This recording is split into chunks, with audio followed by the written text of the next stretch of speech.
Production, and I did want to first acknowledge the awardees and just your effort in really not only dealing with what we would maybe consider sort of traditional traffic and transportation issues, but really thinking about how to do that in a sustainable way, how to do it in a way that actually respects and honors the environment and really does also work to build livable communities, which when you're busy on 202 or on the Schuylkill Expressway or sitting there sort of wondering about whether we all live in a livable community is really just very much in the forefront for this region, and it is for the nation as well.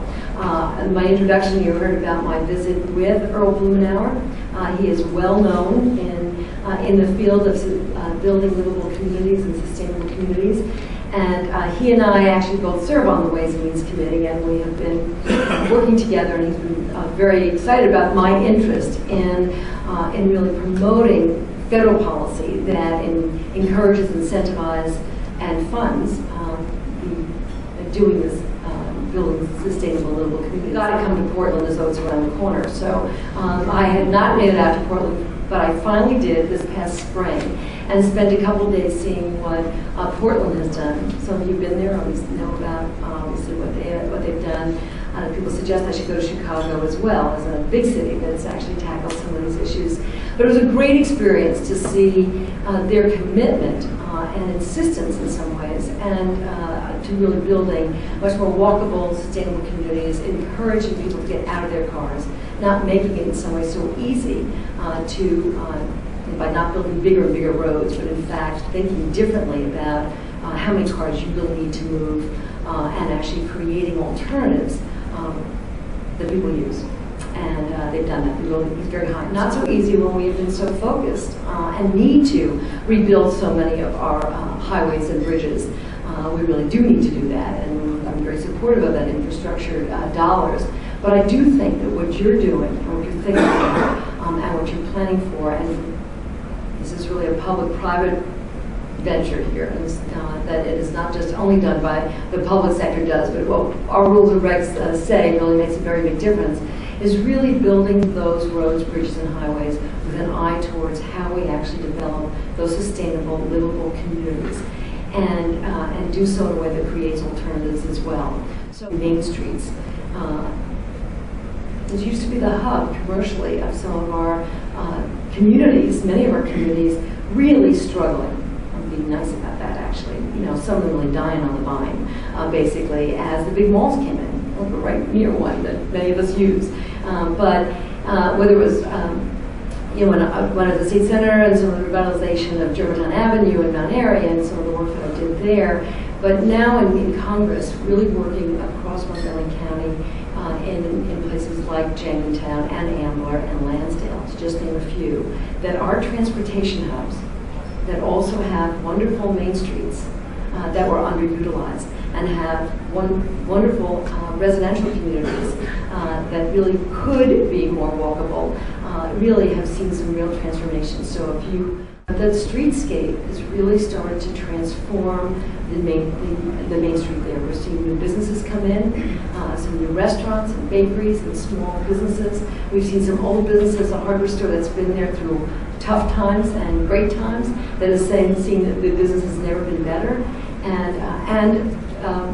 Well, Turbo Lofts, if you haven't been there, which is a new development of an old loft building into condos that are geothermal and energy efficient, and are, even in this tough economic times, more than half sold out, which is very, very exciting. And it's all walkable, it's a wonderful community, and it is transportation access to the city in 22 minutes, which is kind of astounding. So this is the kind of thing that I think really matters and is really so doable across southeastern Pennsylvania.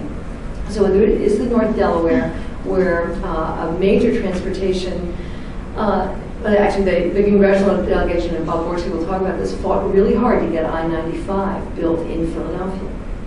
And it is really heavily used, needs some work. We're doing some, and it's doing a lot of work on I-95 in Northeast Philadelphia. But it has cut off a section of Northeast Philadelphia, just as it's cut off a section of Central Philadelphia, where you don't have access to the riverfront. and how do you actually do that development? How do you bring the community to the riverfront? How to use the river as an asset? It is highly industrial, but also has opportunity for residential use, and it's really quite beautiful. So had that mixed industrial, residential, recreational, so that actually was able to get $16 million dedicated to a bike path greenway along the North Delaware. If you are bike riders, you can bike from Montgomery County across Penny Park to the North Delaware. We're hoping we can also bike potentially from Bucks County all the way into Center City. As said, this is a particularly difficult economic time. I don't have to tell you that. I talk to engineering, they used to say, thank God for the Recovery and Reinvestment Act that has been so highly criticized. There would be not very much work on so much of the infrastructure without that, and the Build America bonds. This has been very important to keeping the infrastructure moving. Pennsylvania has seen a lot of those dollars and has used them quite aggressively and effectively, which is important. We need to, again, do more on that, but that is bringing those dollars home, but being able, again, to use those dollars in a way that doesn't just pay attention to the immediate economic difficulties that this country is in. We look to rebound and grow and see that kind of investment.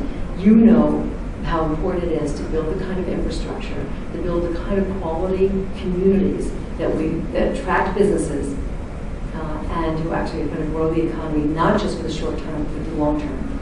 The Philadelphia region is absolutely in a perfect position, and really primed to be one of those communities that grows in the future economically. And you are part of making that happening by building the infrastructure, but building, maybe even more importantly, the sustainable communities that attract families, attract businesses, because of the kind of quality of life that is available to everyone. Business owners said to me a long time ago, small businesses and large businesses, that they come to a community that has the infrastructure, that has the access to transportation, whether that's the airport or whether it's moving freight or whether it's literally getting their employees to work. And you work on many of those issues. But it is also the quality of life in the community where they can see themselves living, where they can see their employees living, where they know that they, and third, have a skilled workforce they can draw on. We are, again, positioned to be in a great place to be able to grow as we rebound from this economy. But you're part of making that happen. So it matters. But again, walkability, access to transportation, use of public transportation has got to be a part of what we're thinking. Federal policy has to incentivize it, if not required. Local regulations have to also incentivize it. I've had developers say to me, we would do things differently if we had to. Otherwise, the bottom line dictates at the end of the day. So sometimes we have to actually require some things to be done as well by our developers.